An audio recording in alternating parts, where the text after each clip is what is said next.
tabarakallahu ñu continué waat nekkaat nañ nekkee woon wala tàmbali waat fañ yemoon jotaay gi nag nekk jotaay boo xamante ne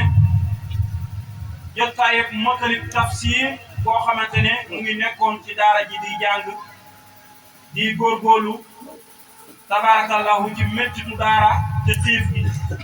ak mar gi ak rafle gi di góorgóorlu moom sëriñam sëriñ Amadou Ndiaye di góorgóorlu moom ba yàlla def mu war a tafsir alquran mu góorgóorlu sëriñ bi di koy jàppale ci loola di koy jàppale ba mu tafsir quran war kaa motale tey jii tabarakallahu ñu boole ko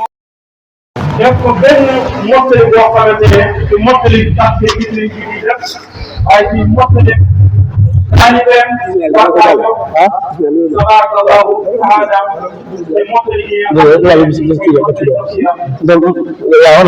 programme bi nag moo di ne dinañ ubbee jotaay bi jàngee ko jàng alquran waxtaan yi moo koy def gannaaw loolu nag su noppee ñu jox sëriñ jigéen mu def li nga xamante ne moo di tabarakallahu programme ci yeddaat nit ñi ak yu xeet ak loolu gannaaw loolu nag saa bu loolu passé ñu jox moo toog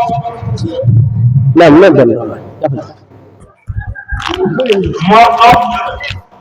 mu mottali nga xamante ne moom la war a mottali